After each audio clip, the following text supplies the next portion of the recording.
Y bueno, bienvenidos a este día, a la actividad del Programa Universitario de Estudios sobre Asia y África.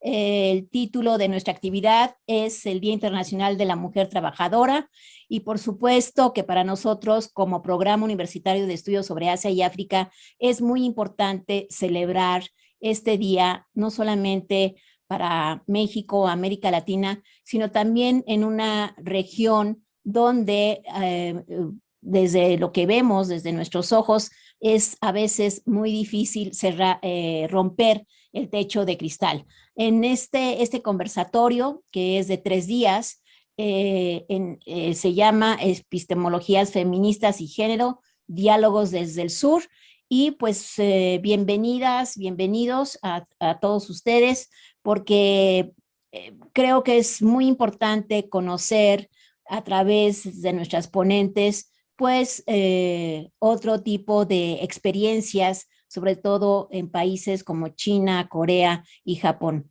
Y qué mejor para poder moderar esta mesa que tenemos aquí como invitada a Emi Cameta. Ella es miembro del Servicio Exterior Mexicano desde 2006.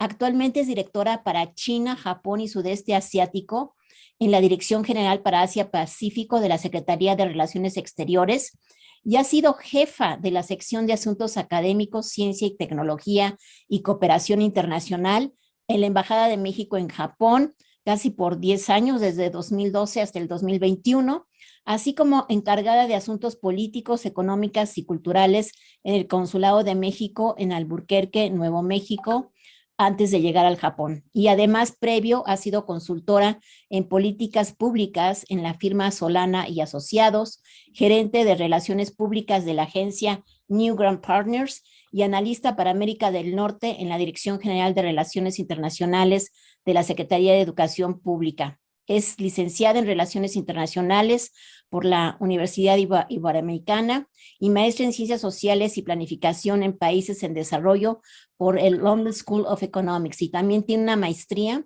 en Relaciones Internacionales sobre Protocolo y Diplomacia por la Universidad de Jacobea, y fue recipiente de la beca del gobierno japonés para el programa de estudios japoneses, Japanese Studies Program, en la Universidad de Hitotsubashi, en Tokio, Japón, en 96-97. Bien, Emi, pues nos da mucho gusto que nos acompañes en este conversatorio, Epistemologías Feministas y Género, Diálogos del Sur, y te paso el micrófono. Y bienvenida y bienvenidos a todos y todas. Gracias. Pues muchísimas gracias, doctora Girón, por esta gentil introducción y sobre todo la invitación para formar parte de esta serie. Es un honor para mí participar en este conversatorio sobre este de Asia con motivo del Día Internacional de la Mujer Trabajadora. Me parece que es muy oportuna la celebración de este conversatorio, ya que hoy en día es indudable que la participación de la mujer en el mercado laboral es fundamental para el crecimiento económico y el desarrollo de cualquier país. Esta participación también ha sido aún más impactada en el contexto de la pandemia, no solamente porque se han perdido empleos, sino porque sobre todo las mujeres han tenido que dedicar aún más en el cuidado de los hijos y de la familia, ¿no? Pues en el caso de México, aún incluso antes de la pandemia, la participación laboral de las mujeres ha permanecido pues baja. En el caso de México, como decía, pues tan solo es el 45%, ¿no?, de participación formal en 2019 en comparación con el 77% de los hombres. Y en el caso de Asia, de acuerdo a la Organización Internacional del Trabajo, pues la participación es aún más baja, ha ido disminuyendo inclusive o está estancada, ¿no? Entonces, estas cifras, pues, que indica esta organización, indica que en Asia, sobre todo, en Asia Oriental, ha bajado del 70% al 63%, y en Asia Meridional descendió de 36.4% al 30.6%. Entonces, llama mucho la atención de que las mujeres en el continente asiático, pues no hay duda de que han contribuido al crecimiento espectacular de Asia, ¿no? Pues sin embargo, hay normas sociales, hay factores económicos, falta de oportunidades laborales alternativas, entre otros factores que continúan limitando pues, los niveles de participación, ¿no?, de las mujeres asiáticas. Pues estas grandes disparidades entre las tasas de participación en el mercado laboral pues se han reducido en casi todas las regiones en desarrollo, salvo en Asia, incluyendo algunos países ricos como lo son Japón y Singapur. Entonces, este indicativo, la participación de la fuerza laboral, pues es simplemente pues la punta del iceberg, ¿no? Entonces, me entusiasma muchísimo participar en esta serie, moderando esta mesa con grandes panelistas, porque me parece que es una oportunidad que nos va a permitir ver un poco más abajo de esa punta del iceberg. Entonces, pues para empezar esta sesión, pues me es un gusto presentar a Alejandra Tapia. Hola, Alejandra. Hola, buenas tardes. Hola, buenas tardes, Alejandra. Muchísimas gracias por acompañarnos el día de hoy. Yo quisiera presentarles pues un poquito más sobre Alejandra. Ella es licenciada en Letras Modernas Inglesas por la Universidad Nacional Autónoma de México y maestra en Estudios de Asia y África con especialidad en Japón en el Colegio de México.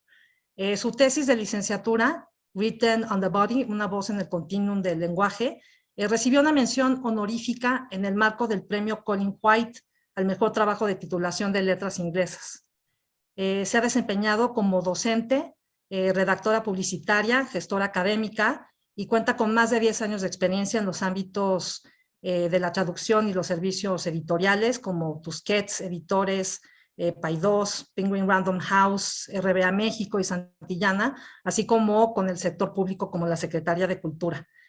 Como traductora literaria, su publicación más reciente es la biografía Una mujer sin importancia de la periodista británica Sonia Purnell, publicada por el editorial Planeta en 2020. Como integrante del Comité Asesor del Programa Universitario de Estudios de Asia y África, ha coordinado junto con la maestra Baña de la Vega Shiota el Círculo de Lectura sobre Género en Asia y África y el Seminario Internacional de Literatura Japonesa y Género en 2020. Pues antes de comenzar, quisiera nada más recordar a nuestros panelistas que cada una tiene 10 minutos para sus presentaciones. Pues Alejandra, yo quisiera abrir esta sesión planteando una pregunta. Platícanos un poco más en términos generales, ¿cómo es la relación de las japonesas del siglo XXI con el trabajo dentro y fuera de casa? Claro que sí. Bueno, les voy a compartir una breve presentación de PowerPoint. Y bueno, agradezco mucho al PUEA por su invitación. Y para empezar, empiezo citando una novela llamada Now Out de Natsuo Kirino. Fue escrita en 1997 y es una novela negra de corte criminal, digamos, que dice: lo que más la molestaba era que el esfuerzo que ponía el resto de los días nunca se viera recompensado y que con el paso de los años no la hubieran ascendido ni le hubieran confiado más que las tareas rutinarias que había desempeñado desde su primer día en la empresa. Pese a entrar a las 8 de la mañana y quedarse hasta las 9 de la noche, siempre le encomendaban el mismo trabajo y por muy bien que lo hiciera, las decisiones importantes recaían invariablemente sobre sus compañeros y ella quedaba relegada a un segundo plano. Este fragmento de esta novela refleja el sentir de muchas mujeres japonesas que se han buscado la vida en el mundo laboral japonés durante varias décadas. Es bien sabido que la trayectoria laboral del grueso de las mujeres japonesas describe un movimiento de M. Cuando ingresan al mundo laboral es un punto muy alto, ingresan más o menos a los 20, 24 años, interrumpen el trabajo para tener hijos y para criar a su familia y después reingresan al trabajo o a un trabajo que por lo general es de medio tiempo y que es no calificado de los 45 a los 49 años. Si bien la tendencia es que esta M se va suavizando, solo alrededor de un cuarto de las mujeres o del 25% de las japonesas se convierten en profesionistas como parte de su proyecto de vida a largo plazo. Y aquí tenemos como una lista de obstáculos para las mujeres trabajadoras de Japón, que es una cultura corporativa rígida y altamente generalizada. La desigualdad salarial, las mujeres ganan más o menos el 25% menos que los hombres o 30% por igual trabajo, la falta de ascensos y el trabajo rutinario y mecánico con pocas responsabilidades de una manera general y falta de modelos a seguir. También cuando las mujeres tienen hijos y no toman la prestación de la licencia de maternidad, lo hacen porque existe el mito de los primeros 3 años de la vida del hijo o del bebé, que expresa que las madres tienen que estar con su hijo todo el tiempo, los 3 primeros años de su vida, porque si no están con él o con ella, podrían sufrir problemas del desarrollo o de aprendizaje. Por ello, las mujeres se ven obligadas y se sienten obligadas a interrumpir su trabajo. Como las empresas japonesas suponen que cada mujer que contratan va a abandonar el trabajo, por lo general las contratan en puestos de poca responsabilidad y sin posibilidad de ascenso. La tendencia en las últimas décadas es que cada vez más mujeres persiguen títulos universitarios y carreras a largo plazo. Sin embargo, el obstáculo más importante para que estas mujeres no continúen en el trabajo es el trabajo mismo y la cultura corporativa. Las japonesas siempre han trabajado desde hace eones, pero antes su trabajo no requería un título universitario al estar concentrado en el ámbito de lo doméstico. El precepto confuciano de la buena esposa y sabia madre aún influye en las decisiones más importantes de la vida de muchas japonesas. Entre las décadas de 1950 y 1980, que podríamos llamar la posguerra, la mayoría de las mujeres solo podían aspirar a puestos secretariales. El gobierno japonés aún concibe las carreras de los hombres como de largo plazo y las de las mujeres como de corto. Las japonesas en la oficina se desempeñaban como las esposas o como las madres, en el sentido de que estaban para servir a sus colegas varones. En un primer momento, las profesionistas siguieron el modelo del salaryman o del asalariado japonés varón, con una trayectoria laboral muy bien definida para sobrevivir a un mundo laboral pronunciadamente masculinizado. Ahora, ¿qué está pasando después de que entró el neoliberalismo a Japón? La economía neoliberal ha tenido efectos contradictorios en las trayectorias laborales de las japonesas. Si bien ha dado lugar a crisis y a recesiones, el neoliberalismo les ha dado a las mujeres japonesas una serie de oportunidades inéditas, asociadas un poco más a sus habilidades y un poco más a sus méritos. Sin embargo, estas oportunidades, como nos decía la maestra Kameta, entran en conflicto con las convenciones de género. Las empresas transnacionales ofrecen un entorno laboral más satisfactorio para las mujeres y cada vez más japonesas quieren una carrera profesional que sea equilibrada y en la que no tengan que sacrificarlo todo. Los sectores del gobierno y el financiero son los más masculinizados y son los menos amigables con las japonesas que quieren tener una familia. En cambio, la industria de los servicios y de la academia es más amable con las mujeres que quieren tener familia. Sin embargo, también hay pocas profesoras en Japón por la discriminación por género. Y tradicionalmente, los hombres han ascendido conforme a su edad y las mujeres no. Es claro que incorporar a más japonesas a trabajos de tiempo completo comportaría un aumento importante en el Producto Interno Bruto. Es claro también que se está perdiendo un capital humano importantísimo, pero no todo obedece a una lógica económica, porque también hay un componente simbólico importante y en este orden simbólico las mujeres pertenecemos al ámbito de lo doméstico. Y bueno, esta parte está relacionada con un estudio de campo o con varios estudios de campo que revisé. La generación de lo que podríamos llamar las baby boomers fueron las primeras que fueron profesionistas de carrera. Este grupo es reducido y para ellas, para las baby boomers, tener una carrera era fuera de lo común. Ellas son mujeres que tienen título universitario, lo cual era una rareza, y más porque varias estudiaron en el extranjero, en Estados Unidos, en Europa. Estas mujeres no tuvieron el reconocimiento de su familia, de sus amigos, ni de sus colegas, sufrieron mucha discriminación y en ese sentido tuvieron mucha más movilidad laboral que sus colegas varones porque necesitaban escapar de la discriminación. Tuvieron que luchar mucho para abrirse brecha en el competitivo mundo laboral y hasta que llegaban a un alto nivel de jerarquía eran consideradas parte del grupo. Estas profesionistas entregaron su vida al trabajo por completo y se quedaron solteras o se divorciaban. O sea, realmente la minoría que estaban casadas y tenían familia, lo cual las ponía en desventaja porque para esta generación el matrimonio todavía representaba o representa una forma de capital social legitimador.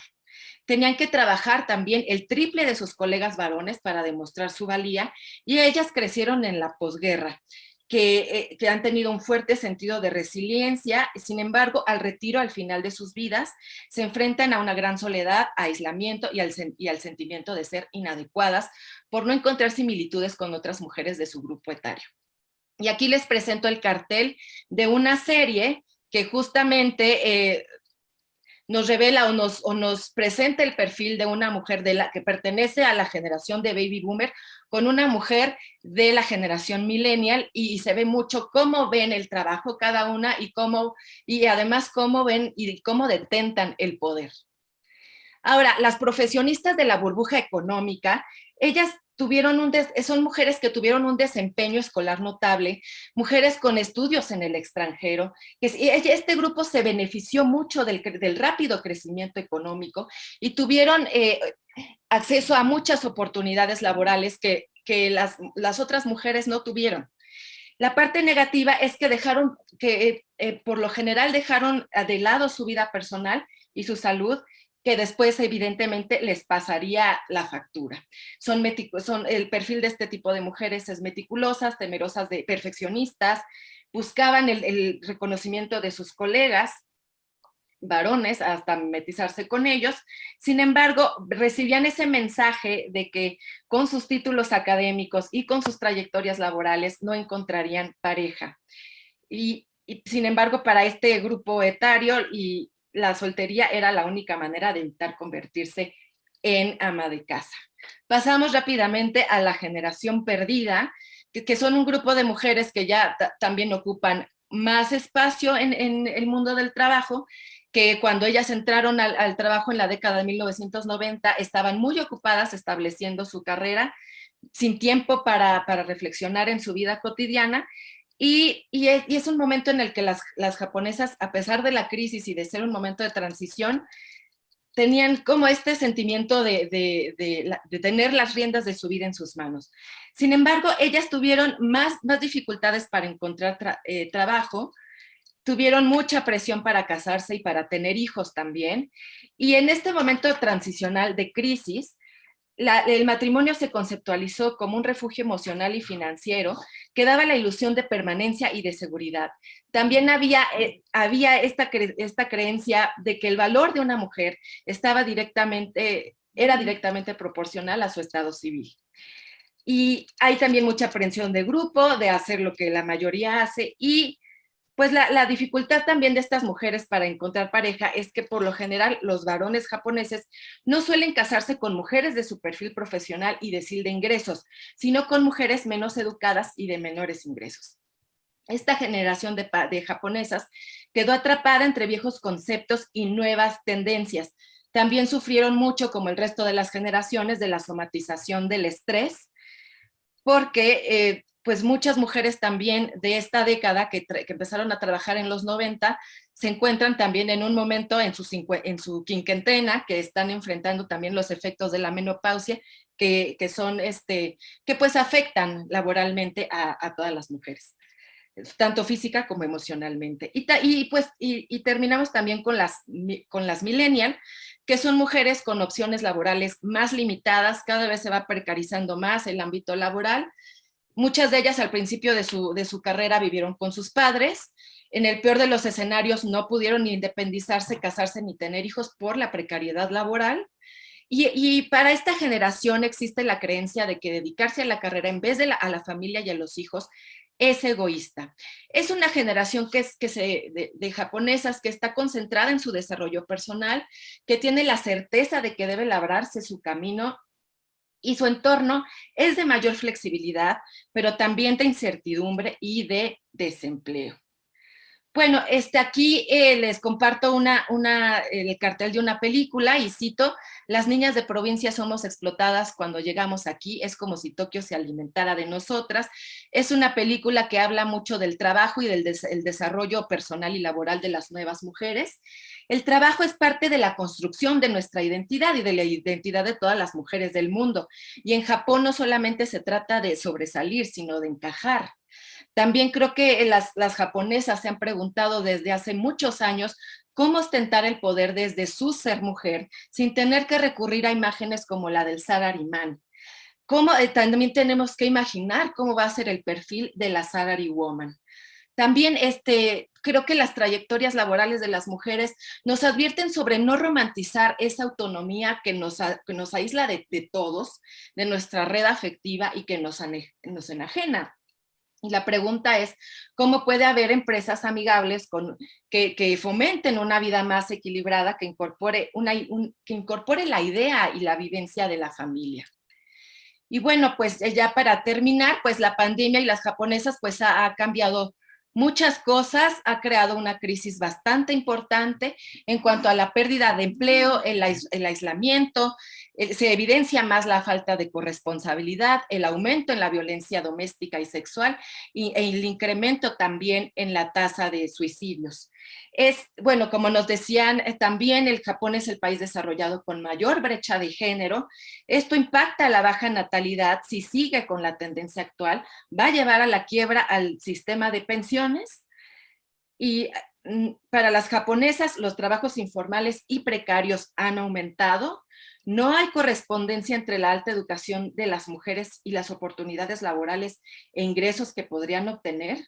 Tampoco hay la suficiente infraestructura de cuidado infantil y para adultos de la tercera edad, cuya responsabilidad recae en las mujeres. Es necesaria una reforma tributaria que favorezca a los hogares con ingreso dual, con altos ingresos.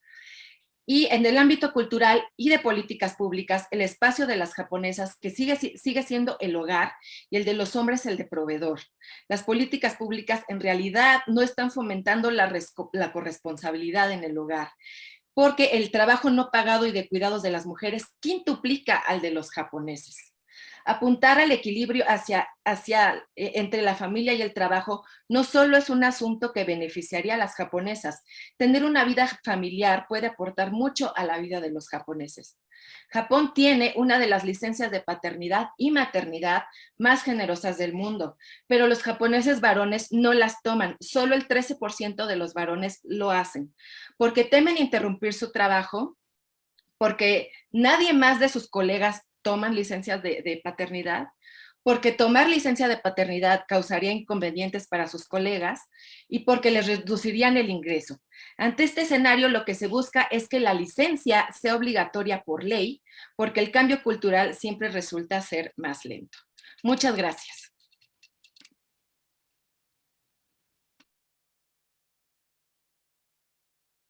Estás en silencio, Emi. A ver, sigo aquí. Muchísimas gracias, Alejandra.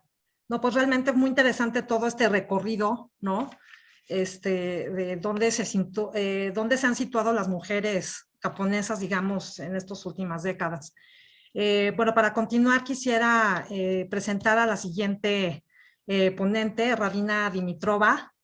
Ella es sinóloga, traductora literaria y docente de tiempo completo de lengua china y de traducción chino-español en la Escuela Nacional de Lenguas, Lingüística y Traducción en la UNAM. Es licenciada y maestra en sinología por la Universidad de Sofía, en Bulgaria, maestra en literatura china antigua por la Universidad Pedagógica del Centro de China, en Wuhan. Es egresada del doctorado del Centro de Estudios de Asia y África del Colegio de México en temas de literatura clásica china.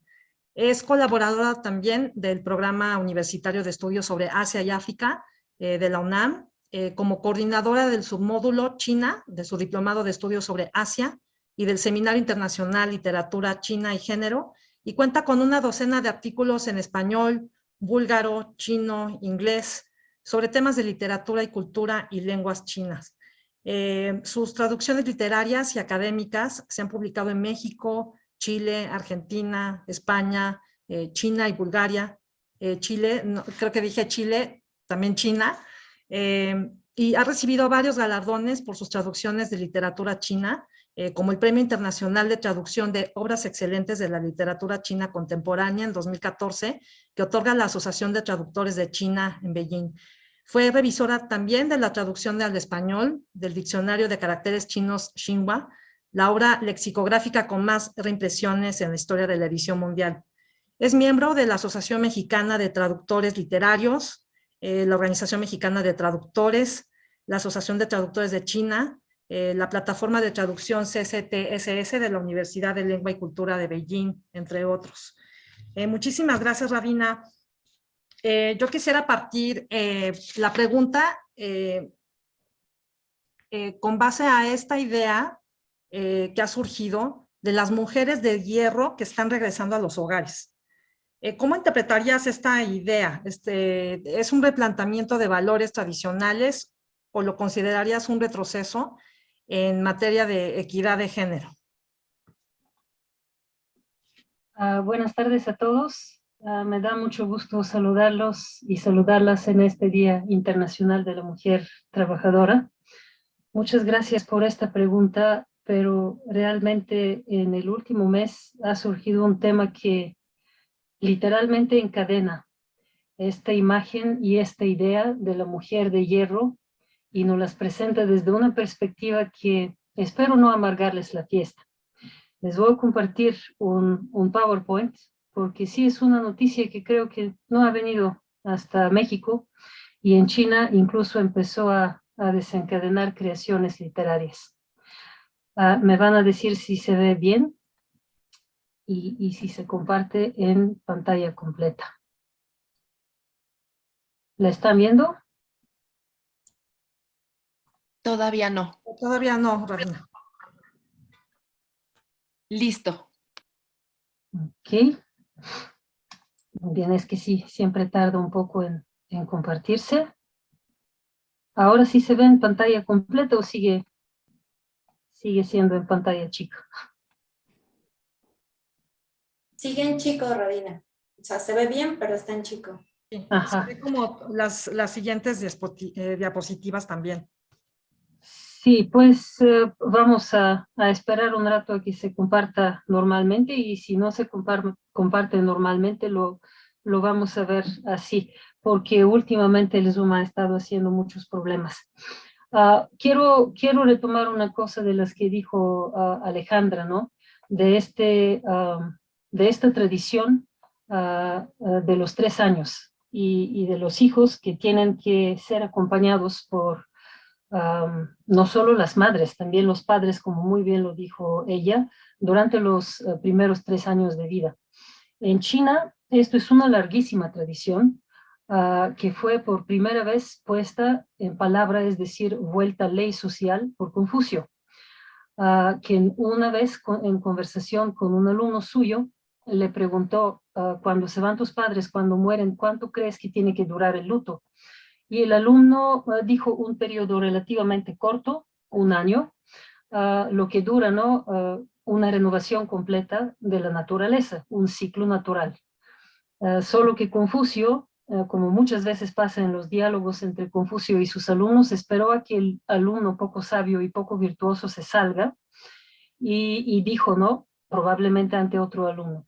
Es muy poco virtuoso este alumno. Cuando un niño es chiquito, no se separa del regazo de sus padres durante 3 años. Entonces, el luto por los padres no puede durar menos de 3 años porque esto es lo que le debes a tus padres que 3 años han estado a cargo, digamos, de tu existencia. Voy a intentar compartir otra vez. Así que esto, digamos, de la boca de Confucio, se convierte en una ley social. Y tanto es así que efectivamente cuando los hombres sabemos, ¿no? Lo máximo que se puede conseguir como desempeño de un hombre en la escala de valores y de desempeños en todas las sociedades asiáticas es estar al servicio del gobierno. Así que cuando a un hombre de gobierno, cuando a un burócrata se le morían tanto el padre como la madre, él debía un luto de 3 años, ¿no? Que a veces no era 3 años completos, era iniciando el segundo año y pasando unos meses podía regresar a su trabajo. No por los niños, por los padres, un hombre de Estado se tenía que retirar de su trabajo obligatoriamente para cumplir este luto de los 3 años. Así que es algo que estuvo vigente durante toda la época imperial, que en China sabemos dura, digamos, entre 2 y 3 milenios, dependiendo de desde dónde la queremos contar. Así que supongo que estos estragos, ¿no?, en la cultura japonesa de que la madre tiene que acompañar al niño durante los primeros 3 años vienen de esta idea muy profundamente arraigada, confuciana, que realmente obligaba también a los hombres, a los burócratas, ¿no?, a la gente de Estado a retirarse de su trabajo, cosas que le podían acarrear muchos problemas. Esta imagen que están viendo aquí no está en broma. Y esta pregunta, where do we come from and where are we going to, ¿no? Realmente, digamos, pone el diálogo sobre las mujeres de hierro, que yo creo que ya se están extinguiendo y se están volviendo mujeres en hierro, literalmente. Las mujeres de hierro eran aquellas niñas, mujeres empoderadas durante la época comunista floreciente y maoísta, que podían trabajar a la par de los hombres, manejar aviones, etcétera, ¿no? Y que hoy en día están viendo traicionados aquellos valores y aquellos postulados que pusieron a la mujer en la Constitución. Incluso el gran timonel Mao Zedong dijo que la mujer es el otro pilar, ¿no?, del Estado, ¿no?, y el otro pilar que sostiene el cielo. Pero hoy día se ve que las cosas están de una manera distinta y pregunto yo, ¿estamos rompiendo techo de cristal o estamos literalmente rompiendo cadenas? Porque para muy pocas se trata de un techo de cristal. En mis pláticas en el PUEA muchas veces tocamos el tema de una película y, bueno, una película que representa una muy dolorosa temática, que son los secuestros y la migración forzada de mujeres de las ciudades, ¿no?, hacia el pueblo, donde hay cientos de millones de hombres chinos muy pobres, ¿no?, digamos, del ámbito rural, que no tienen con quién casarse gracias a la muy sabia política del hijo único, que en China generó una brecha demográfica monstruosa, ¿no? Mucho más hombres que mujeres, precisamente por la otra vez confuciana preferencia del varón. Muchas veces hemos hablado, hasta visto algunas partes de esta película que yo siempre recomiendo mucho, incluso leemos partes de una novela que va sobre el mismo tema, que se llama La Flor Suprema, y si les interesa, la pueden conseguir en traducción al español, aquí en México por la editorial Siglo XXI.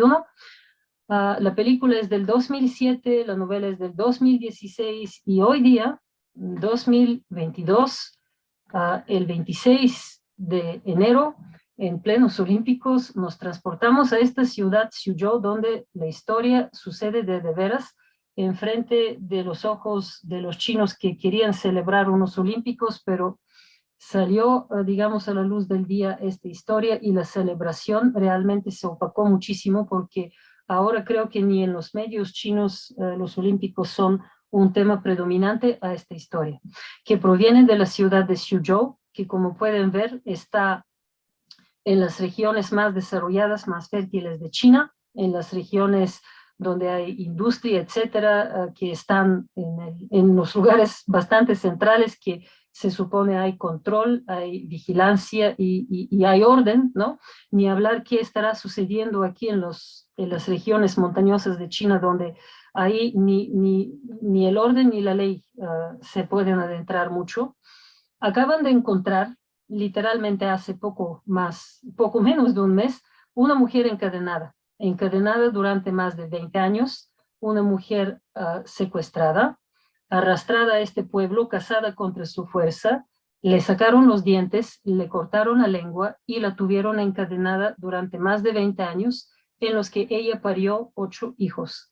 Y ahora se está debatiendo quién realmente es esta mujer. No se puede realmente comprobar todavía su identidad.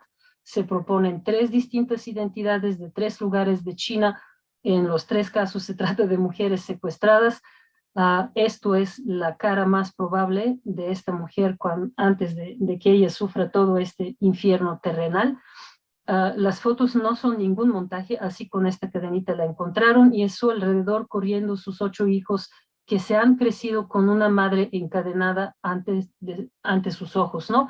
Y aquí podemos ver, hace rato vieron la foto de la película, esto es una foto real, esto es el feliz papá de estos 8 hijos.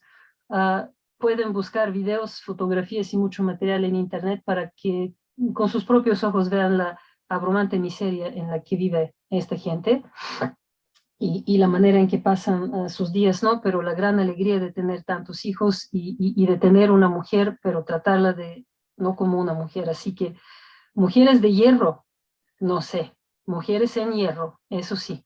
Y esto es un hecho lamentable, vergonzoso, que discuten intelectuales, discute gente común en China y no se imaginan qué censura se está desencadenando, porque en el momento que quieres leer una noticia, esta desapareció. Una de las más censuradas noticias fue que catedráticos de muy alto nivel de la Universidad de Beijing han exigido que el gobierno resuelva este caso y que se llegue hasta el fondo, ¿no?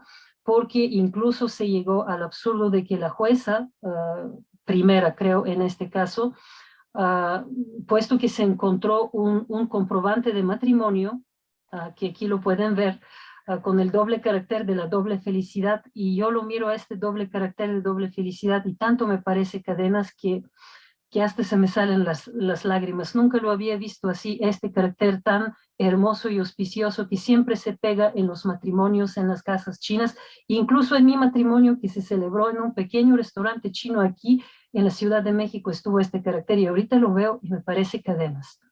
Muchos intelectuales salieron con fotos de protesta, etcétera.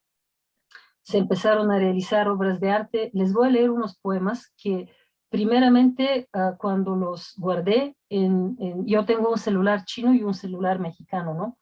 Guardé la noticia y mientras estaba leyendo los poemas de unas 9 poetas mexicanas que se habían pronunciado en verso, ¿no? Sobre el problema, en 2 minutos el material fue censurado y prohibido, pero todavía estaba abierto en mi celular chino, entonces pude hacer un copy-paste muy rápido y se copiaron muy mal los poemas, por eso escribí a una de las poetas que conozco y le dije, por favor, envíemelos porque ya sabes, ¿no? Que son muy rápidos los censores, ¿no? Y aquí estamos entrando en el otro tema, en el tema de las cadenas invisibles, ¿no? Que están alrededor del cuello de toda una sociedad con esta censura, ¿no? Vi realmente materiales desaparecer mientras yo los leía, desaparecían, o tú los abres, ves que la gente los posteó hace minutos, ¿no? Lo abres y ya no está, ¿no? Esto contradice a las políticas de las redes sociales chinas, ¿no? Te salen con este chiste. El siguiente día salió de nuevo el material, ya se habían sumado otras 2 poetas, y he estado tratando de conseguir el consentimiento de ellas. Algunas dijeron que sí, otras dijeron que no, porque es un problema político y pues en China sabemos que nadie quiere incurrir en problemas políticos, así que uno de los poemas será nada más una vez para sus ojos, porque no conseguí el permiso, y el otro poema, este sí incluso puedo ponerles el nombre de la autora, de este poema que se llama Primavera Encadenada, Tango. Además que todo este sucede en época de Chuanjie, ¿no? De la celebración familiar, ¿no? Y esta unión familiar que ha durado por más de 2 décadas de esta manera fea y forzosa, con tanto daño psíquico y físico para esta pobre mujer, que ni siquiera se le entiende y por eso la trataron de tachar de retrasada mental, y resulta que no está para nada retrasada, está muy bien, ¿no? Y con sus 5 sentidos, e incluso pronunció esta frase que aquí ven dentro del poema, entre comillas, el mundo ya no me quiere. Esta mujer sin dientes y sin lengua pudo articular esta frase. ¿Para qué me buscan? El mundo ya no me quiere. Porque incluso gente que trató de auxiliarla, le fueron tomados sus celulares. Cuando la movieron a un hospital, inmediatamente gente de las autoridades fueron a hablar con ella y a aconsejarla, ¿no? Para que no cuente tal vez su sufrimiento, ella ni lo puede contar. Pero aquí va el primer poema de Tango, que sí dio su consentimiento que la tradujera, y va así: Hay quienes la saludan con petardos, hay quienes la miran mientras mastican la comida, hay quienes toman un pañuelo negro y la cubren, hay quienes levantan piedras y se las avientan. La primavera encadenada es aún joven y hermosa, pero camina con dificultad. Tiene miedo de los petardos que le dan la bienvenida. Dice, el mundo ya no me quiere. Aún así, la estamos viendo. Ahí viene la primavera encadenada. Esto es del 8 de febrero del 2022, pocos días después de que encontraron a esta mujer. Y el otro poema, hermosísimo, pero no les puedo compartir la autora y será tal vez la única ocasión donde pueda compartir este poema. Escúchenlo y quédense con estas hermosas imágenes y con las imágenes, ¿no?, de las cadenas inevitablemente en nuestras cabezas y corazones, y con esta sensación de a ver si me toco el cuello y si está ahí la cadena invisible. Te pregunto, ¿cómo se escribe la palabra ira? En esta noche festiva, los faroles se reflejan en el agua, se alinean en cadenas, se ordenan en fila para buscar los dientes perdidos, para encontrar las gargantas silenciadas, brillan como estrellas contando nuestros pecados. Nos preguntan dónde están nuestras madres y cómo escribir la palabra ira. Los faroles, una y otra vez, descienden por las suaves escaleras de la luna, uno por uno, esperan el paso de la brisa primaveral. Yo y yo estamos más cerca, un paso más cerca de las estrellas. Cuando alguien levante el farol en su mano, las aguas en un río iracundo vendrán desde el cielo. Yo y yo, nosotros y las montañas nevadas, el mundo humano, aún debemos dar una clara explicación. Y voy a terminar con estas dos preguntas. No puede haber aquí conclusiones ni reflexiones, hay demasiada emoción. ¿Será que el hierro va con la mujer? ¿No? Tenemos la imagen de las mujeres de hierro, tenemos a esta mujer encadenada. ¿Será que las mujeres vamos con esto? ¿Y qué debemos hacer para que se rompa esta imagen que se ha vuelto multinivel? Desde las mujeres de hierro que estaban orgullosas de ser de hierro y realmente estaban sujetadas a un doble y triple trabajo para competir con los hombres, hasta la mujer de esta mujer literalmente, hasta la imagen de esta mujer no literalmente encadenada. Y otra cosa, que esto es una advertencia, recientemente he escuchado gente que muy vociferantemente sale y ocupa plataformas sociales, académicas, etcétera, para hacer una no demasiado sutil y a veces hasta muy vociferante propaganda de los valores chinos. Y habla de estos valores y cómo tenemos que aprender de ellos, cual si los mexicanos no tenemos valores. Cuando escuchan estas voces, cancélenlos en sus cabezas. Tenemos valores aquí, cada sociedad por sí misma genera tanto valores como problemas. En México la actitud hacia la mujer no es ni menos problemática ni más amable, pero vemos que en China también lo es. Entonces, siempre tomen con mucho ojo estos consejos de aprender de los valores chinos, porque como podemos ver, estos valores a veces llegan a pervertirse, ¿no? Esta tradición confuciana ha llegado a tratar a la mujer de una manera que no podemos llamarla de mucho valor y de mucha decencia. Entonces cancelen estas voces en sus cabezas y no hagan caso, ¿no? Todos tenemos nuestros valores y todos tenemos que resolver nuestros problemas y romper nuestras cadenas. Muchas gracias. Rina, pues muchísimas gracias. Me quedo con un nudo en la garganta y estoy segura que no soy la única. Muchas gracias también por compartir y realmente pues tocarnos estas fibras de una realidad, ¿no?, que existe. Bueno, para continuar, pues quisiera, más adelante tendremos más espacio para poder continuar conversando. Sin embargo, quisiera pasar a presentar a nuestra tercera y última panelista, Nayeli López. Pues Nayeli es licenciada en Antropología Social por la Universidad Autónoma Metropolitana, la UAM, Unidad Iztapalapa, y maestra en Asia y África con especialidad en Corea por el Colegio de México. Fue becaria del National Institute for International Education Development del Gobierno de la República de Corea para realizar estudios de doctorado en la Universidad Hanyang en Seúl. En 2011 se graduó como la primera latinoamericana con doctorado en estudios coreanos. En Corea fue profesora en la Universidad Hansei, la Universidad Chung-Ang y la Universidad Nacional de Seúl. De 2014 a 2018, laboró como profesora investigadora titular en la Universidad Autónoma de Nayarit, formando parte del programa de doctorado en Ciencias Sociales a través del programa de repatriaciones del Consejo Nacional de Ciencia y Tecnología, el CONACYT, y sus líneas de investigación abordan temas relacionados con la cultura y la sociedad contemporáneas de Corea, la ola coreana Hallyu, y temas relacionados con la cultura pop coreana, la mujer coreana contemporánea y su imagen en América Latina, entre otros.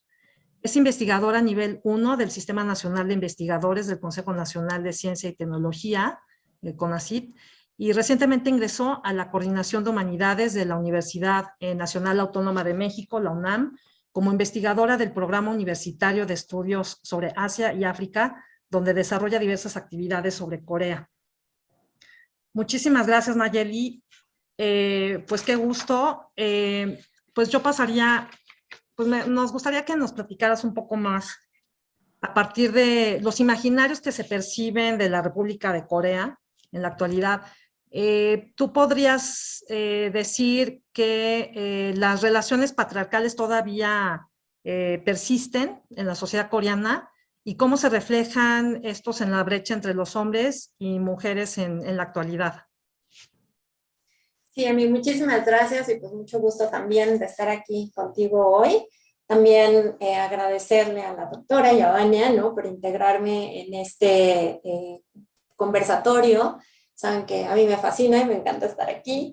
Y ahora que escucho pues tanto las presentaciones de Radina como de Ale, comparto muchísimas, tenemos muchísimas coincidencias obviamente por la región, ¿no?, por estar estos países no solamente ubicados regionalmente en el noreste asiático, sino también porque hay flujos culturales, ¿no?, que históricamente han compartido y que han marcado, ¿no?, patrones de conducta, de comportamiento, convertidos en patrones culturales que se repiten de una o de otra manera en las tres sociedades.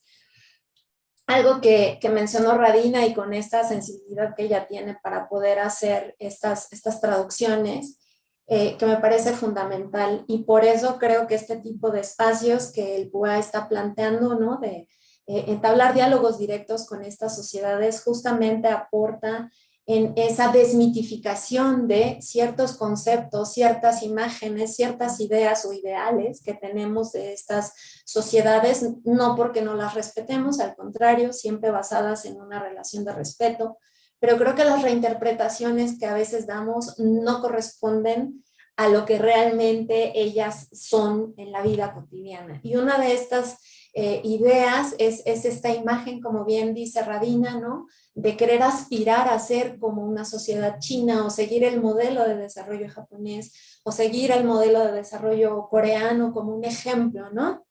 Y sí, desde lo académico, en nuestras sociedades se arman ese tipo de discursos que, como bien dice Radina, creo que hay que desestructurarlos en cuanto los escuchemos.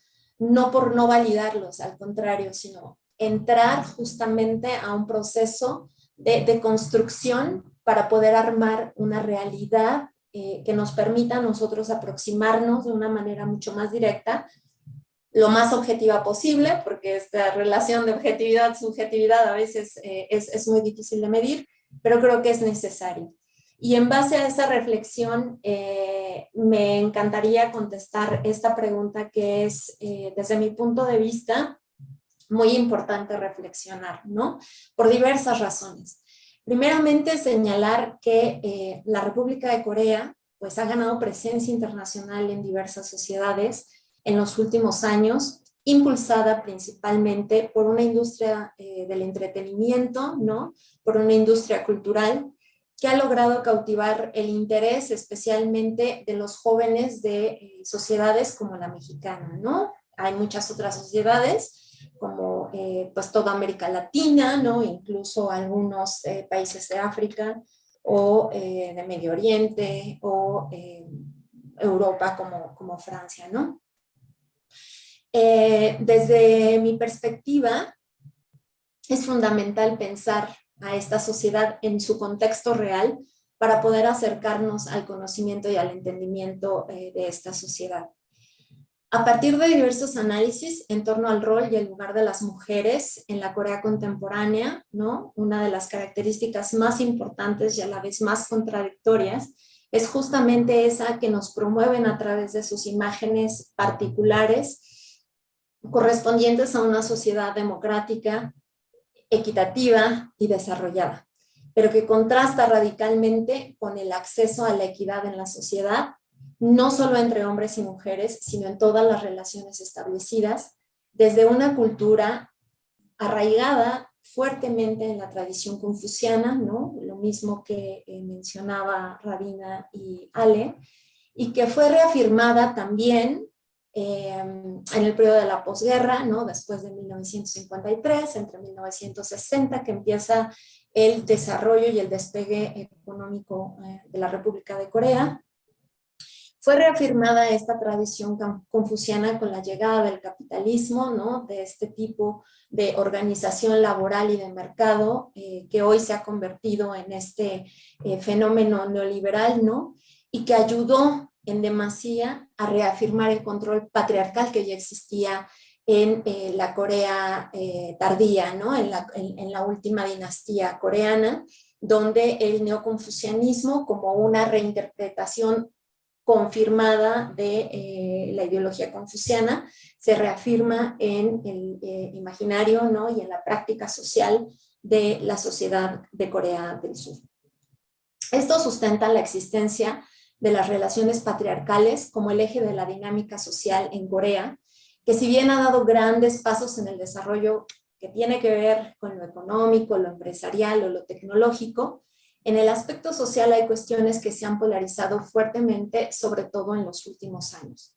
Parte de esas polarizaciones sociales tienen, por supuesto, que ver con los roles asignados a las mujeres, donde tradicionalmente han estado sujetas a los mandatos socialmente establecidos, construidos históricamente en una sociedad patriarcal, es decir, siempre subsumidas a la figura del hombre, sea en su rol de hijas al padre, en su rol de esposas al esposo, en su rol de integrantes de la familia como hijas a la hermana, en su rol de madres hacia el hijo y en el plano social en estas estructuras que se reproducen, como en el ámbito laboral con los jefes, ¿no? ¿Cómo se reflejan estas brechas entre hombres y mujeres? Pues podría dar muchos ejemplos básicos, ¿no? Sobre cómo se marca la diferencia de la inequidad entre los hombres y las mujeres en la sociedad coreana actual. Desde diferencias salariales, como también lo mencionaba Ale, que Corea y Japón comparten muchas características en torno a la situación de la mujer, ¿no? El no deseo, por ejemplo, en Corea, el no deseo de que el primer bebé sea niña, ¿no? Que es una práctica que aunque en los últimos años ha sido ya más regulada desde el gobierno y se promueve el no develar el sexo del bebé cuando esté en el vientre materno para evitar que se frene el nacimiento de las mujeres y se nacen mujeres como las primeras hijas, sigue en el ideal, en el imaginario ideal de lo que es ser una buena mujer o una mujer con todas las cualidades que desea un hombre, el que el primer hijo sea varón, ¿no? Por esta organización postpatriarcal y patrilineal, ¿no? El tipo de puestos laborales, ¿no? Que son asignados a los hombres en diferencia con los que se asignan a las mujeres, que también, como bien mencionaba Ale, están mucho más enfocados a aquellos puestos laborales donde hay que prestar servicios, ¿no? Donde el adiestramiento social de la mujer, de tratar bien, de ser amable, de ser callada, de usar una voz baja, etcétera, es muy importante para mantener este sector servicios o en la academia, ¿no? Entonces, generalmente los puestos de toma de decisiones van para los varones en contraste con los que tienen las mujeres. Esto también es muy similar a nuestra sociedad. No quiero decir que esto no existe en México, existe, ¿no? La diferencia de verlo desde esta perspectiva es entender que esas sociedades, como bien decía Rabina, también tienen sus propios procesos, ¿no? que no pueden ser como un referente de nuestro propio desarrollo, ¿no? Hay que generar los nuestros propios. Aunque existen muchísimas diferencias, ¿no?, que podríamos enlistar, a mí me gustaría retomar el movimiento de las mujeres de los últimos años, ¿no?, a partir de la fuerza que el movimiento Me Too tomó más o menos en el año 2017. Y es un ejemplo interesante porque hay una diferencia de género básica y fundamental en este movimiento. Las mujeres tienen que exigir un trato digno o estructurar un movimiento que les permita visibilizar las problemáticas sociales que viven y que las laceran y las lastiman en su vida cotidiana. Estas denuncias no solo son con marchas, ¿no?, sino a través de movimientos y organizaciones en redes sociales que les han permitido a las nuevas generaciones de mujeres coreanas que ya han nacido en un contexto social muy diferente. Si hablamos de chicas jóvenes, ¿no?, que estén entre sus 20 años, estamos hablando de una generación que nació a partir del nuevo siglo. Y Corea en este momento ya estaba en un proceso de desarrollo muy, muy avanzado en términos económicos, lo cual nos habla de que las chicas tuvieron acceso también a educación, pero también tuvieron acceso a medios de información, pero también tuvieron acceso a las redes sociales, al internet, y estos flujos de información también les han permitido a ellas cuestionar desde lo local, cuestionar desde adentro, esas estructuras que a lo mejor sus madres y sus abuelas estaban conscientes, pero no tenían las herramientas para cuestionarlas de una manera pues más eficiente, ¿no? Las mujeres jóvenes, en su mayoría, como mencionaba, con estudios, se enfrentan con más seguridad y certeza a una sociedad que se aferra a mantener estructuras patriarcales. Desde mi punto de vista, esto es un quiebre en los patrones de comportamiento asignados a las mujeres. Si bien desde lo público son cuestionadas, logran, a través de redes y de la resonancia en otras sociedades con las que tienden puentes de comunicación y empatía, a través de los espacios virtuales, las comunidades virtuales o las plataformas, cuestionar estructuras arraigadas del patriarcado y empiezan a circular los cuestionamientos para hacerlos públicos. Han logrado visibilizar a partir de estos movimientos la violencia de la que son víctimas en diferentes esferas, exigiendo al Estado implementar políticas que acaben con estas situaciones. Estas nuevas generaciones han logrado visibilizar temas que antes ni siquiera se socializaban, como el caso de las esclavas sexuales en el periodo colonial, o el tema de la grabación con cámaras escondidas en los sanitarios de las mujeres, la venta de estos videos, ¿no?, o de otro tipo, principalmente de índole sexual en redes secretas, los asesinatos por cuestión o condición de género, la asignación de labores en el trabajo en base al género, etc. Y con esto no quiero decir que mujeres de generaciones anteriores no hayan luchado por obtener más derechos y reconocimiento social o que no hayan contribuido al desarrollo del país. Por el contrario, como todas las mujeres en la sociedad, somos la base que mueve a la sociedad y que la va construyendo. Esas mujeres de otras generaciones sí lo hicieron, pero fueron invisibilizadas. Por ello, me parece importante señalar que las mujeres en la Corea actual, sobre todo las jóvenes, son mujeres que han sabido romper con la normalización de actos ejercidos por los hombres sobre ellas y que aunque las diferencias entre géneros existen, también hay mujeres más activas que luchan desde y como pueden para lograr la equidad de género en esta sociedad asiática. Aunque estadísticamente hay pocos datos alentadores que reflejen que se está logrando la equidad entre hombres y mujeres en la sociedad coreana actual, el enunciar lo que no está bien promueve el constante cuestionamiento a esas estructuras patriarcales arraigadas y permitirá en algún punto formar una sociedad más equitativa y justa. Al final, es a lo que apela una sociedad desarrollada y democrática, que es la imagen que Corea proyecta hacia el exterior como una sociedad exitosa. Muchas gracias. Muchísimas gracias, Nayeli. Bueno, pues a continuación quisiera yo abrir un espacio de discusión entre las ponentes. Por el tiempo ya más limitados que tenemos, vamos a tener que acortar un poco más el espacio para después poder abrir la sesión de preguntas y respuestas. Estoy segura que también habrán ahí una lista de preguntas esperando. No sé si Alejandra, quieras empezar algún comentario adicional que quieras agregar sobre las otras ponencias o algo adicional que te haya faltado comentar. Nada más tendríamos, yo creo que promedio 5 minutos cada panelista. Gracias.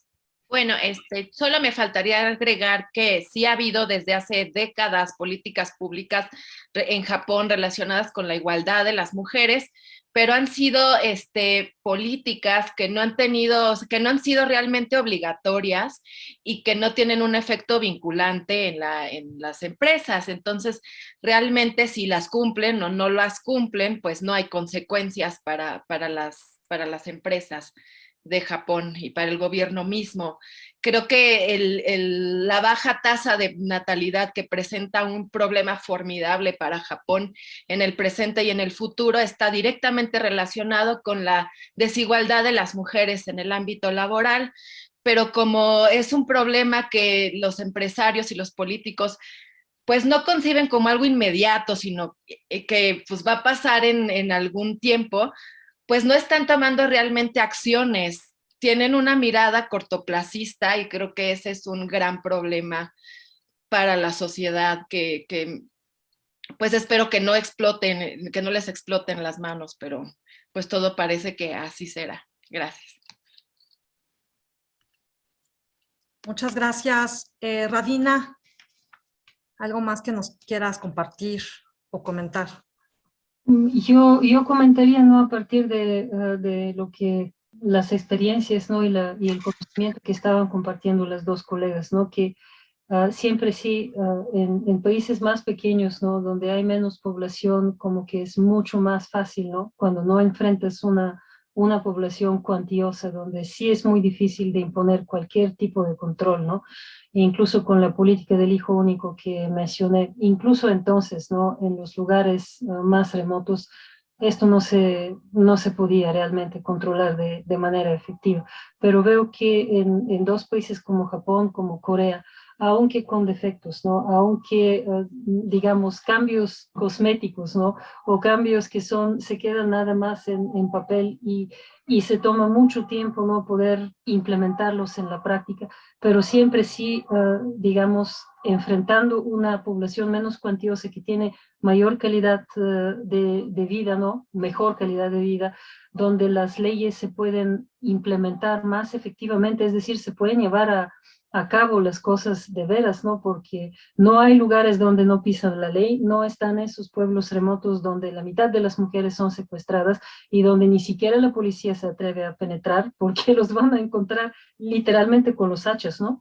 Esto lo vemos en la película Colinas Ciegas y es una realidad. Así que sí, la verdad es muy inspirador ver que en países tan cercanos a China sí se están llevando a cabo reformas, ¿no? que propician una mejor vida, desarrollo profesional, desarrollo en términos de maternidad de la mujer, y solo puedo, digamos, esperar, ¿no? que estos ejemplos tan cercanos, ¿no? podrían, si no motivar las autoridades chinas, ¿no? Porque vemos que hay jueces que basándose en un papelito con caracteres rojos dicen, no, pues esta mujer está casada y no quieren cancelar este matrimonio forzoso, ¿no? Esto es absurdo y mantienen, digamos, la validez de un papelito por encima de la validez de la dignidad de una persona, sea esta hombre o mujer. Espero que con estos cercanos ejemplos, ¿no? China podrá aprender que, digamos, tiene que poner en marcha cierta legislación para defender tanto mujeres como niños, porque recientemente también se descubrieron casos de compra y venta de niños en ciertos pueblos, así que los niños también y niñas están muy expuestos a este peligro del tráfico de gente, se habló incluso del tráfico de órganos, etcétera, así que espero que estos, digamos, ejemplos van a tener cierto eco en China de que las cosas se tienen que hacer de veras y no se pueden quedar a la superficie y no pueden ser como cambios cosméticos o aquí cambiamos, ajustamos la ley, pero en realidad no pasa nada, ¿no? Espero que así va a ser, pero por ahorita más que esperanza, de verdad no puedo compartir más. Gracias. Muchas gracias, Radina. Nayeli. Sí, bueno, como bien nos ha pasado en otros espacios, creo que nos podríamos pasar horas platicando de estos temas que son tan interesantes, ¿no? A mí me gustaría agregar también para dejar claro que también es cierto, como sucede en Japón, que desde el gobierno se han implementado, desde el Ministerio para la Mujer, se han implementado muchas estrategias o procedimientos, ¿no?, basados en lo legal, que intentan obviamente proteger mucho más a la mujer en el contexto en el que vive. Sin embargo, creo que el reto pues está primeramente en aplicar la ley como debe de aplicarse, ¿no? En que cuando haya que hacer un proceso se haga y se tome en cuenta la condición de género para llevar a cabo estos procesos. Pero creo que también es un gran reto el de construir esos ideales de mujeres que existen en las sociedades como en la coreana, ¿no? El día que una madre no reproduzca en su hija el ideal de que casarse la va a validar como mujer, o el día que una madre, por muy buena que sea, no reproduzca en su hija el deber ser para satisfacer patrones o expectativas sociales, creo que ese día podremos empezar a ver cambios reales, ¿no? Más que en leyes o más que en estatutos legales, cambios reales en las dinámicas de vida, ¿no? Porque, por ejemplo, en Corea existe mucho esta idea de que mientras estás estudiando, pues puedes tener tus novios, lo que sea, ¿no? Mantener la virginidad, porque también es una cualidad muy importante todavía en estas sociedades, no manchar a la familia, ¿no? Pero al final, aunque te eduques y aunque aprendas o seas mucho más capaz que un hombre, al final siempre al momento en el que socialmente debes de establecer este vínculo, este contrato social que es el matrimonio, te vuelven a jalar, ¿no?, hacia el origen. Es decir, de nada, es como un yo-yo, ¿no? Te avientan pero te jalan de nuevo. Entonces, realmente no tienen esta oportunidad de buscar, de ver, de experimentar la independencia, que creo que en estas sociedades les cuesta mucho trabajo todavía aceptar, ¿no? Es tan fuerte el contrato social que existe, ¿no?, a partir de estas creencias confucianas, que es muy difícil de construirlo, desestructurarlo, ¿no? Y darle el valor a la mujer que requiere el mundo actual, ¿no? O sea, en la actualidad no requerimos más mujeres que no sean visibilizadas. Al contrario, o sea, el mundo y sobre todo sociedades como la japonesa o la coreana, ¿no?, donde existe este déficit de natalidad muy fuerte. Por ahí hay un dato se me fue el nombre en español,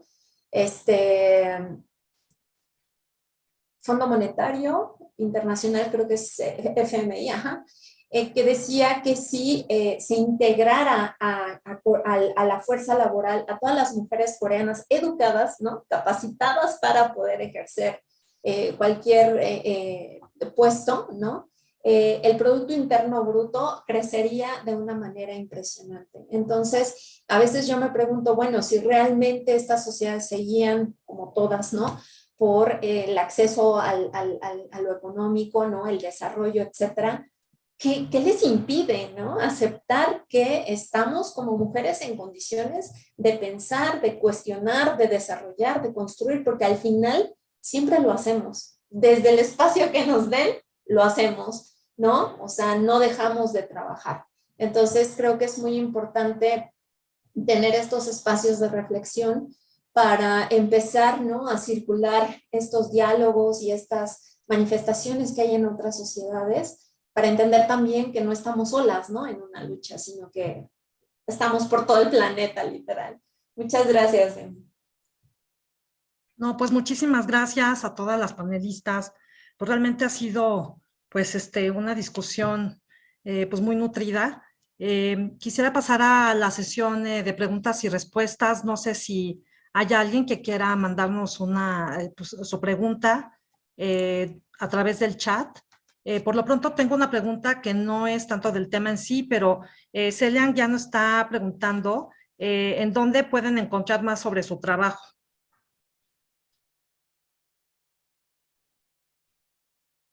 No sé, Bueno, sí, nada más, Emi. Bueno, sí, yo creo que comentarles que en este momento la grabación de este programa se ajá, queda en el Facebook y ok, además también nuestras participantes están en diferentes programas, en diferentes actividades del PUEA y ok, allí pueden encontrar también parte de sus trabajos y de sus ponencias que han hecho pues a lo largo de ya casi 5 años que tiene el PUEA y 3 más como Seminario Universitario de Estudios sobre Asia. perfecto. Muchísimas gracias, doctora. Pues en preguntas y respuestas me dicen que hay varios, nada más que ahorita. Ok, perfecto. Aquí, es que estaba viendo la ventana equivocada. Aquí hay una pregunta. Dice, ¿existieron movimientos para exigir mejoras laborales hacia las mujeres en Japón? ¿Qué tan severa es la política en Japón con respecto a las mujeres? ¿Cuál es el grado de machismo que existe en Japón aproximadamente? ¿Ha aumentado la autonomía y la libertad laboral y su libertad personal en las mujeres japonesas? No sé si Alejandra nos puedas pues responder quizás esta pregunta. Sí, bueno, como ya decía hace rato, sí hay hay movimientos feministas en Japón que abordan diferentes problemáticas, la del trabajo es una de ellas. Ha habido también, como ya les comentaba, políticas públicas que están relacionadas con la mejora de la situación de las japonesas en el mundo laboral. Y bueno, creo que sí podemos hablar de una libertad y una autonomía entre las japonesas, pero creo que es en ciertos sectores de poblacionales, o sea, en los centros urbanos, sobre todo, hay más libertad, hay más autonomía por parte de las japonesas, pero aún no podemos hablar de un fenómeno generalizado. Ok, perfecto. Me están comentando que hay otra pregunta, pero no lo llego a ver. No sé si me la puedan enviar por chat, ¿será posible?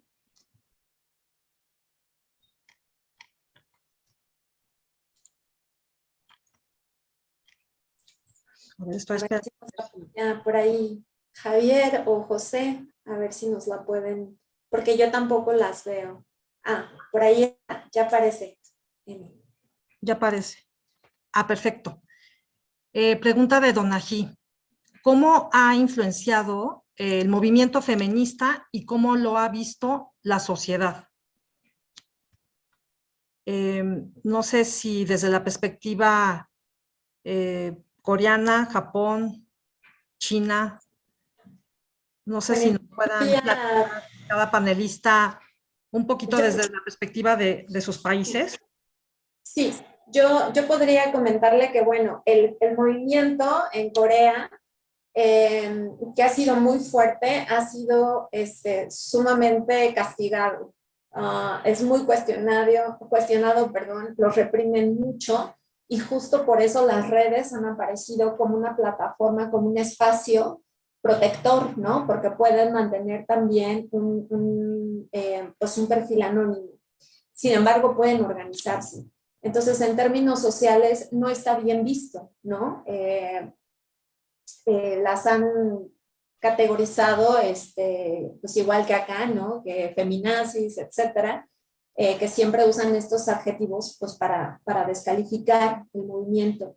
En general no está bien, sin embargo, existe y sigue alimentándose, ¿no? Porque creo que las redes son una herramienta muy eficiente para poder entablar esos puentes con las personas que están como en la misma frecuencia de pensamiento y eso las ha ido fortaleciendo. Entonces, eso sería con respecto a Corea.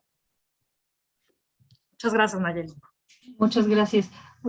Yo nada más complementaría la pregunta que hace Irina Jocelyn en el chat, que cuál es el grado de persecución política para los movimientos feministas en China, ¿no? Pregunta concretamente sobre China, pues es un grado muy fuerte. Hubo una protesta feminista de unas jovencitas hace unos años con unos vestidos de boda ensangrentados y todas, creo, llegaron a parar en la cárcel. Fueron suspendidas sus cuentas de redes sociales porque en China el hecho de que tengas cuenta en red social poco significa, te lo pueden cancelar en cualquier momento. Y yo tengo profesores, mi director de tesis en Wuhan, cuya cuenta a través de los años fue suspendida como 5 veces y 5 veces la tuvo que reabrir y hacer su grupo, ¿no? Donde están muy activos sus alumnos, etcétera. Así que en China, digamos, esto de que estés presente y visible en redes sociales para nada te salva. Estás tan aislado y tan solito como cualquier ciudadano porque hay una vigilancia de verdad muy exhaustiva, ¿no? Entonces, no, el hecho de que estés presente y visible en las redes sociales no es ninguna garantía sobre tu vida, etcétera. Todos han escuchado de los casos de gente de, digamos, muy alto perfil, tanto estrellas de cine como celebridades, como gente de los círculos políticos, incluso que llegan a desaparecer durante meses. Ni de lejos es solo Ai Weiwei, así que esto en China es una realidad y cualquier movimiento, ¿no? Que tenga cierta corte política, como sería un movimiento feminista, ¿no? Está bajo los golpes del Estado. Y aquí el caso con las 3 chicas, ¿no? Muy jóvenes, muy jóvenes, unas niñas, creo que apenas al inicio de la universidad, las 3 sufrieron consecuencias bastante fuertes por una protesta que tal vez en Europa y en países donde hay movimientos feministas mucho más, digamos, organizados, vociferantes, ¿no? Imagínense si el Estado necesita ir contra 3 niñas vestidas de vestidos de boda con ensangrentados, ¿no? 3 agarrados así de la mano. ¿Y qué es la necesidad de ir contra esto? Pero en un estado donde pues hay mucha histeria y mucha paranoia contra toda expresión libre, ¿no? Incluso casos así ameritan ser, digamos, suprimidos al instante y las personas tienen que sufrir consecuencias graves y quedar intimidadas de por vida. Así que esto es en China la realidad. Y había otra pregunta de Karina Peñalosa, si me permiten, que cuáles son los valores que describen a las mujeres en Asia en la antigüedad. Directamente, Karina, te doy una cita, te la voy a decir en chino primero y te la traduzco. 女人无才便是德. Si la mujer no tiene virtudes, eso al contrario es virtud, ¿no? Si la mujer no tiene capacidades, si la mujer es como ineducada, inepta, ¿no? Etcétera, esto al revés es una virtud. Esto es un dicho que describe prácticamente, creo que resume una buena parte de la época antigua imperial de China, ¿no? Si no tiene talentos la mujer, esto es una virtud. Lamentablemente así dice el dicho chino. Estoy citando, no me invento nada. No, ¿qué tal, Rabina? No, sí. Sí. Muy gracias por la traducción. Hay otra pregunta, quizás esta pueda ser quizás respondida por Nayeli. Dice, ¿qué tanto influyen las diferencias de género en los idiomas? ¿Sería posible una emancipación de la mujer sin cuestionar su idioma? ¿O creen que también podría haber un cambio lingüístico a raíz de movimientos feministas? Ay, Emi, qué pregunta tan difícil. Es muy complicada la pregunta porque definitivamente pues la lengua es un constructo cultural. O sea, la lengua, por eso cuando estudiamos otra sociedad en antropología nos dicen, primero hay que aprender la lengua, porque si no, no puedes realmente entender a la otra sociedad. Y es muy cierto, una lengua sí te puede dar claves de los roles que se juegan, ¿no? En la sociedad por hombres, mujeres, niños, niñas, abuelos, abuelas, ¿no? Por ejemplo, en estos idiomas asiáticos, por ejemplo, en el coreano, existe las expresiones honoríficas, ¿no? Que son para referirte con respeto a los mayores, a los maestros, a quienes no conoces, de la mujer al esposo, etc. Entonces, creo que es muy complejo, ¿no? Es muy complejo pensar que a partir de la deconstrucción de un idioma se puede hacer un cambio social. Creo que se tendría que hacer al revés. Primero el cambio social y luego entonces enunciar el cambio social. pero es una relación como el huevo y la gallina, ¿no? ¿Quién fue primero? Entonces, yo creo que el lenguaje sí nos sirve obviamente para etiquetar, pero creo que a partir de ese proceso de etiquetado podemos generar respeto y podemos generar relaciones, ¿no? Que no porque use, por ejemplo, yo la E en el español estoy siendo inclusiva. La inclusión va en la práctica cotidiana, ¿no? Entonces creo que son estos también como, siento que se van estructurando mitos que solo porque estoy hablando como compañeros, ya estoy siendo realmente invitando a la inclusión y al respeto, cuando en realidad creo que no es cierto, ¿no? Muchas veces se retoman esas ideas, ¿no? Como banderas de grupales, políticas, etcétera, que en realidad no están reflejando lo que fue intencionalmente la oración, ¿no? Entonces, este es mi punto de vista. Claro que a lo mejor Radina, como especialista en lengua, podría también apoyarnos, sobre todo, ¿no? Con esta idea del chino, ¿no? Que es una lengua bien compleja y diferente a la nuestra. Gracias, Emi. Gracias. No sé, Radina, si tengas algún comentario que pueda completar. Yo diría que, digamos, con la lengua va la cultura. En el caso de la lengua y de la cultura china, estos han sido, no son fenómenos, son procesos, ¿no? Que han seguido milenios, siguen en desarrollo. Es muy difícil, puesto que la lengua es como la leche materna. Por medio de la lengua te entran ideas de las cuales no te puedes desvincular, especialmente de los caracteres chinos. Estos caracteres chinos son mucho más longevos que la idea de pueblo y de nación china, ¿no? Caracteres chinos empiezan a desarrollarse 3 milenios antes de Cristo, cuando todavía ni siquiera tenemos unas formaciones estatales, ¿no? Ahí son puras tribus, ¿no? En el territorio chino, pero ya se empieza a generar una escritura, ¿no? En esta escritura, uno de los caracteres más básicos que son de uso cotidiano, ¿no? La mujer, por ejemplo, el carácter de mujer viene del pictograma de una mujer que está de rodillas sirviendo, atendiendo. El carácter de bueno o bien es una mujer con niño en brazos. Esto es la visión, la mirada del hombre. Es el hombre que dice, ¿qué es lo bueno? ¿Qué es lo que está bien? Ah, ahí mi mujer con su hijo en brazos, ¿no? El carácter de qué fue de promiscuidad o de una riña catastrófica. Son tres mujeres una encima de la otra, ¿no? Otra vez la visión, la mirada del hombre feudal antes de que este hombre haya sido chino. Entonces, estas imágenes, ¿no? Los caracteres chinos están por doquier en la vida de los chinos, tanto hombres como mujeres, y estas imágenes que vienen de una incluso prehistoria, ¿no? De la humanidad, hablan de un orden social, hablan de una concepción, hablan de la mirada del hombre, hablan de eso, de quién es el discurso. Yo, el hombre, genero estos caracteres, los genero por medio de lo que yo veo aquí alrededor. Es mi punto de vista plasmado en esta escritura, ¿no? Y yo diría que en la escritura de los caracteres chinos la mujer ha sido un objeto observado, ¿no? Y categorizado y puesto en escenarios y contextos mucho más que el hombre. Entonces, tanto hombres como mujeres siguen viendo esos caracteres, y esto también en las sociedades circundantes, ¿no?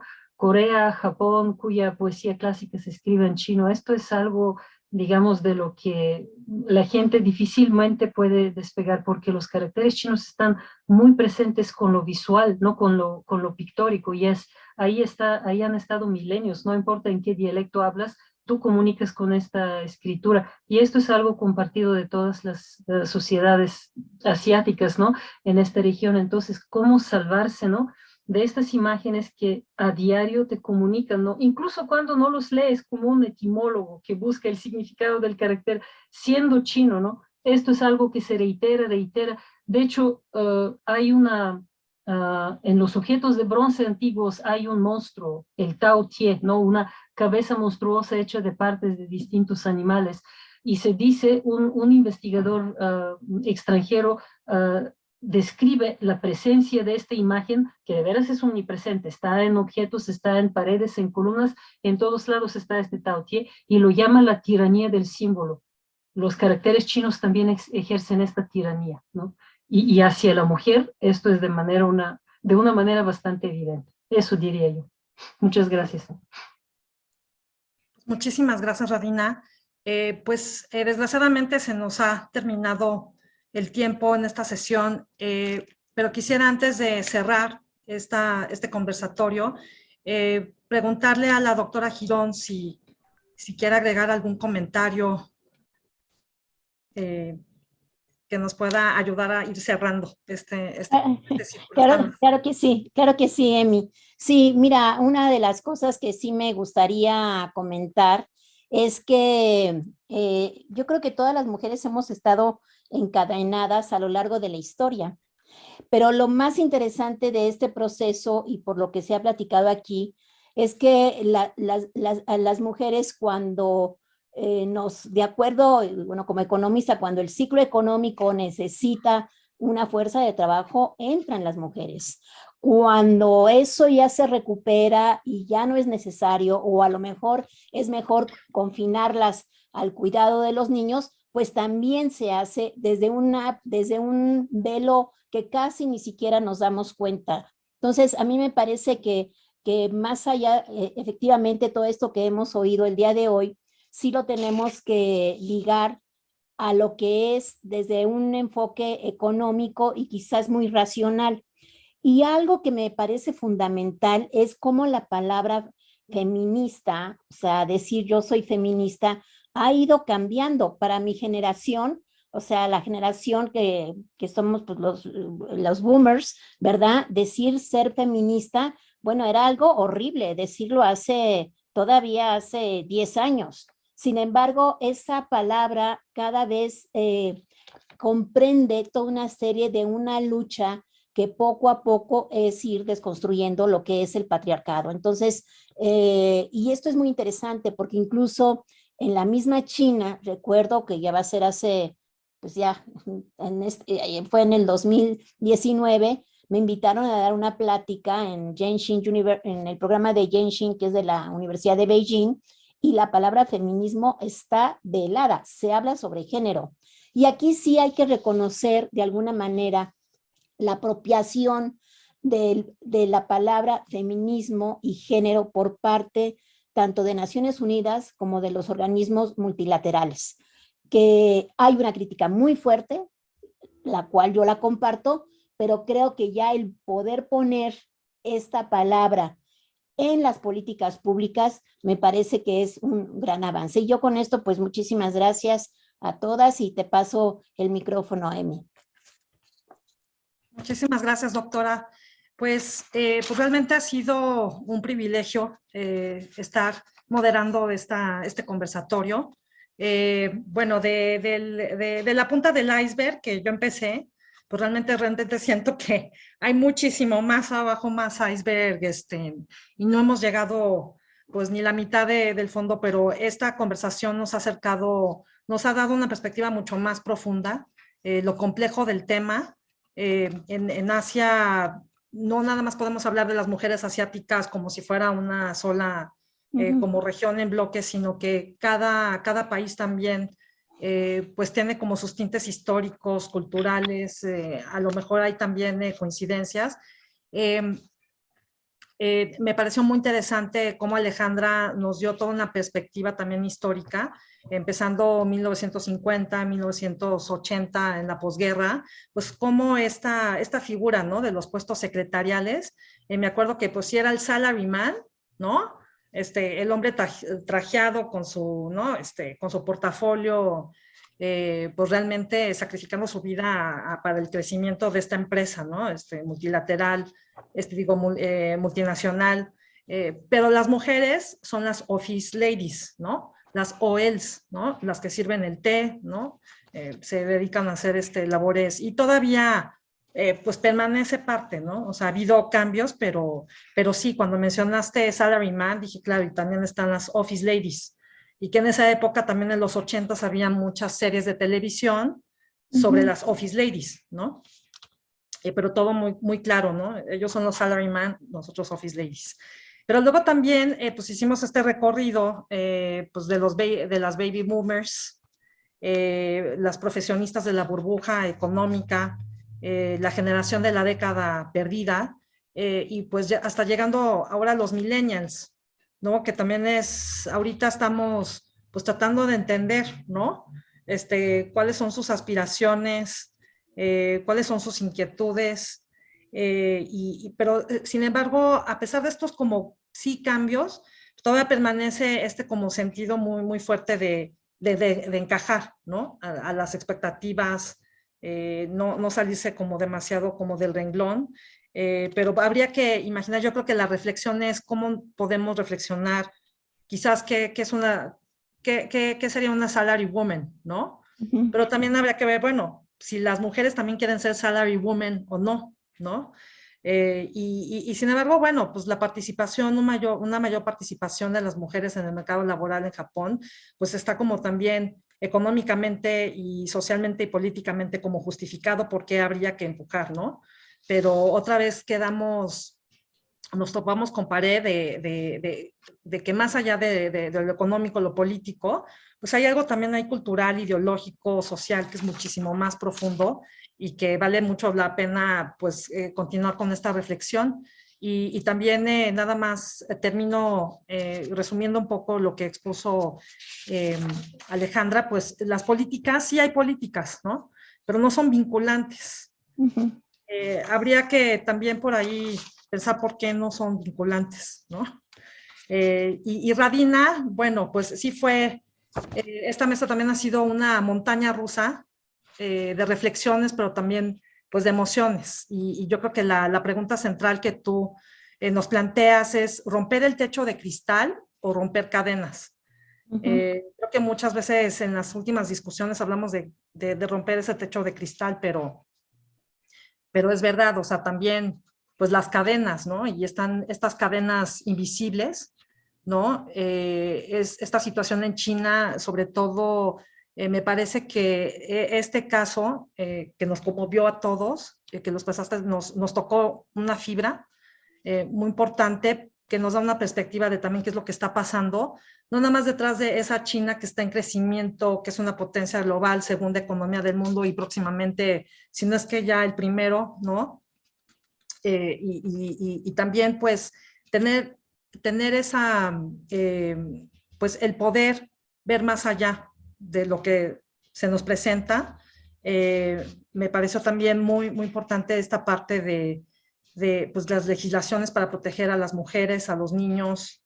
Eso ya sería un tema muy, muy, muy interesante conocer, pues cuáles han sido estas iniciativas de leyes en China, ¿no? Y también por qué o a qué grado son vinculantes o no. Me imagino que como ha pasado en muchos países, incluyendo el nuestro, pues sí hay leyes, quizás también son vinculantes, pero en una región tan vasta como China y que esas leyes realmente se terminen cumpliendo en aldeas lejanas, rurales, que tienen sus propias, ¿no? Pues reglas, pues creo que pues es un tema definitivamente, pues yo creo que de tema de postdoctorado, ¿no? Muy, muy interesante. Y pues Nayeli, creo que todas las 13 ponencias se vinculan. Me parece esta parte también de la desmitificación de los conceptos, ¿no? Tenemos esta idea de, pues, la sociedad japonesa es así, la china es así, pero hay que desmitificar, hay que hacer esa tarea. Obviamente en Corea también ha tenido esta proyección internacional impresionante de la cultura pop, pero también qué hay detrás, ¿no? Ya en un contexto real como lo destacó Nayeli, está todavía arraigada pues muchos imaginarios, también que provienen también de esta ideología confuciana, eh, y que curiosamente, mientras más desarrollo económico, pues más se van reafirmando estos modelos patriarcales. ¿Por qué no permite este crecimiento económico, neoliberal, etcétera, capitalista, etcétera? Una pensaría desde un punto de vista muy superficial que eso te debe de permitir romper estas cadenas que dice Radina.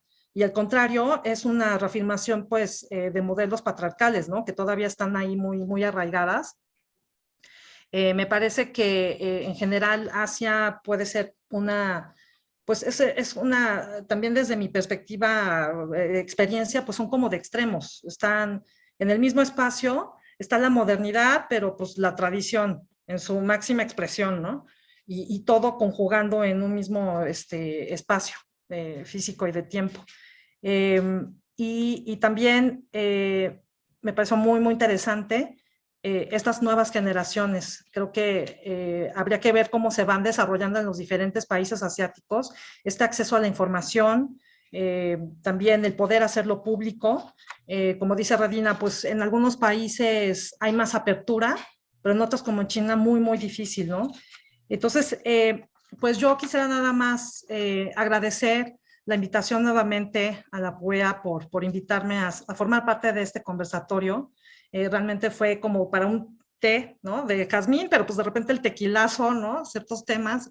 Muy interesante, muy enriquecedor. Espero que para todos los que participaron, están asistiendo, pues tengan esta misma impresión y ojalá que mañana también puedan continuar participando en la sesión que va a tener lugar mañana 23 de febrero, en misma hora, sobre Medio Oriente y África. Muchísimas gracias.